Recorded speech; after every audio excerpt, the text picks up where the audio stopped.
సామాన్య భక్తులకు పెద్దపీట వేస్తామని చెప్తున్న తిరుమల తిరుపతి దేవస్థానం అధికారులు ఆచరణలో మాత్రం సామాన్య భక్తుల్ని పట్టించుకోకుండా ప్రముఖుల సేవలో తరిస్తున్నారు. తిరుమల వైకుంఠ ఏకాదశి పర్వదినాన్ని పురస్కరించుకుని వారు వ్యవహరిస్తున్న తీరు విమర్శల పాలవుతోంది. తప్పుల నుంచి నేర్చుకోకుండా తప్పుల మీద తప్పులు చేస్తున్న టీటీడీ పట్ల భక్తులు ఆగ్రహం వ్యక్తం చేస్తున్నారు.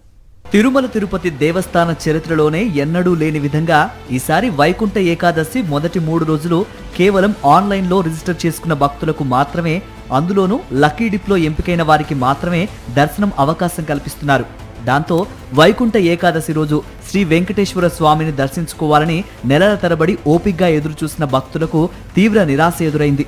మంగళవారం తెల్లవారుజామున 4:30 వరకు ఉండాల్సిన వీఐపీ దర్శనాలు మంగళవారం ఉదయం 7:30 వరకు కొనసాగటం, ప్రముఖుల సేవలోనే అధికారులు తరించడంతో సామాన్య భక్తుల గోడు పట్టించుకునేవారే లేకుండా పోయారు. పైకి సామాన్య భక్తుల సేవలో అంటూ ప్రచారం చేసుకుంటున్న టీటీడీ వాస్తవంలో మాత్రం ఆ పని చేయటం లేదు.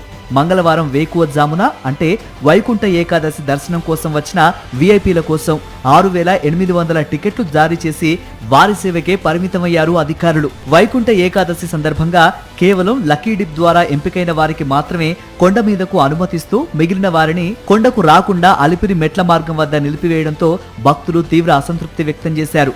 తెలంగాణ రాష్ట్రానికి చెందిన అయ్యప్ప భక్తులు నడక మార్గంలో తిరుమలకు వెళ్లేందుకు అలిపిరి మెట్ల మార్గం వద్దకు చేరుకున్నారు.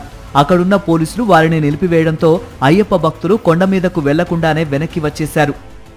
ఆన్లైన్ దర్శనము ఉంటేనే పైకి పంపిస్తామంటారు, లేదంటే వద్దంటారు, పంపించమని చెప్తున్నారు. అలా చెప్పింది సామె కింద బండి ఎక్కినాకలా ఆన్లైన్ టికెట్ ఉంటేనే పైకి పంపిస్తాం, లేదంటే వెళ్ళిపోండి అని చెప్తారు. రావద్దని చెప్తారు స్వామి, పైకి వెళ్ళొద్దని చెప్తారు. మేము ఇక్కడ శంషాబాద్ నుంచి దూరంకి వచ్చినాం స్వామి. వేరే సామ్రాన్ని అడిగితే పైకి లేదు పంపించమంటని చెప్తున్నారు.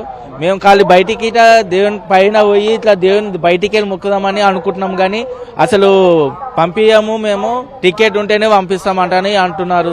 పోలీస్ సాములు ఇట్లా చెప్పారు. ఇక అందుకే మేమే ఆలోచిస్తున్నాము, ఎట్లా పోవాలన్నా ఇక్కడికి వెళ్ళి మళ్ళీ రిటర్న్ మళ్ళీ పోవాలని అనుకుంటున్నాం సార్.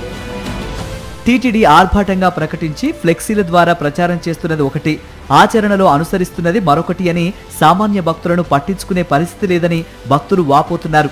గతంలో వైకుంఠ ఏకాదశి సందర్భంగా దర్శనం చేసుకోలేని వారు కనీసం కొండ మీదకు వెళ్లి పూజలు చేసేవారు, తలనీలాలు ఇచ్చి వచ్చేవారు. ఈసారి ఆ అవకాశం లేకుండా పోయింది. ఆన్లైన్ లక్కీ డిప్ అదృష్టవంతులకు మాత్రమే మొదటి 3 రోజులు వెంకన్న దర్శన భాగ్యం అనడంతో మిగతా భక్తులు తీవ్ర నిరాశ నిస్పృహలకు లోనయ్యారు.